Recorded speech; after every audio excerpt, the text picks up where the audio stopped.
30 to join with me, but I want to underscore the fact that for me, the New Urban Agenda is about young people. That's the bottom line for me, and I'll explain why.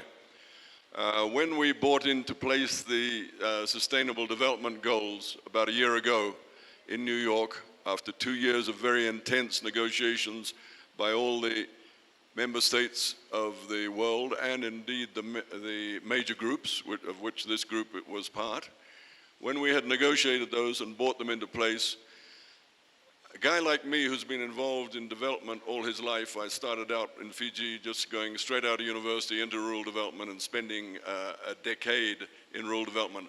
I became very disillusioned about development, and I have a postgraduate degree from Cambridge University in development. I became very dispirited about development because what I was finding was I'd go into a village and build sanitation, you know, where there'd only been open defecation before. I would go in and put in pit latrines with water seal. I would bring a little, dam a little stream and bring in piped water to the village. And we would be putting in things like very basic electrical facilities. But as soon as we put in a road, it only took about 10 years for that village to disappear. And you'd fly over in a helicopter or plane 2 years later, 20 years later, and there'd be no sign that that village was ever there. It was just the bush had taken over. So I thought, what's it all about, this development stuff? You know, people are just all moving to the barrios on the edge of town.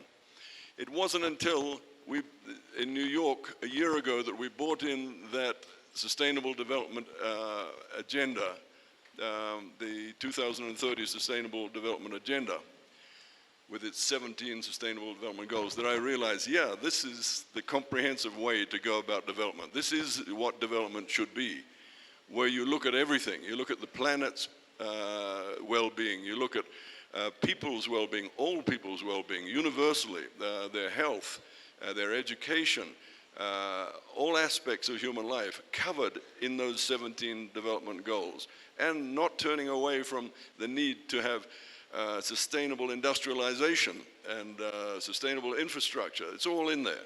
And I thought, if only I had that plan when I was a young guy going into development, if only I had that then, back in the early 1970s, I would have been able to do such a better job. But we have that plan now. It's a master plan for humanity. It's available all around the world. And I'm happy to tell you, because I, earlier this year, went on a tour and met with the heads of government of China and India and talked through with them about the 2030 Sustainable Development Agenda and how they were going in their countries, where nearly half of humanity lives. The great news is that they have incorporated, like most governments have around the world now, they've incorporated the agenda into their national plans. So that's the good news. The governments have taken it on. The governments all agree this is the way to go. But the bad news is, again, with my personal polling around the world, just talking to taxi drivers and barmen and all the rest, nobody knows about the SDGs. Humanity doesn't know about them. You guys probably do because you're kind of a youth elite. But educated members of my family, when I talk to them about the SDGs, they think I'm talking about sexually transmitted diseases or something. Huh? So humanity does not know. That is the challenge that I have set to the 71st session of the United Nations General Assembly, which is we have to, by the end of this session, be sure in our minds that everybody knows about this agenda that has been brought into place for everybody. And why does that matter? It matters because the stakes are so very high. My grandchildren will be in jeopardy if we do not achieve success in the 17 Sustainable Development Goals. So for my selfish personal reasons, I care because I care about my grandchildren. So that should apply to every one of you. Every one of you who's going to have children, who's going to have grandchildren, should be thinking of the attainment of these SDGs in terms of placing them in jeopardy if we don't. The downside of not getting to 2030 and achieving these agendas is a shocking outlook for humanity. on this planet. So this is why the stakes are so high, why it's so important that we let humanity know it's okay, there is a plan, there is a way of doing this. But then, how do we get them, having learned about the plan, how do we get them to change? How do we get the world to transform, which is what this agenda is. It's a very revolutionary, transformative way of human beings living on this planet. It's all at core about consumption and production that we have to change. And I can tell you one thing for sure, my generation won't change. We are selfish. We're the ones that have brought the world to where it is today with CO2 levels causing ocean acidification and causing climate change. And we won't change. You know, you'll get a portion of us, like my family, that are doing that. I don't own a car.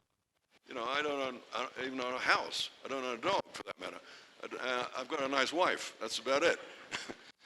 So for most people of my generation, the idea of success is to own a couple of cars that burn fossil fuels and have a second house out in the country somewhere and drive to that everywhere.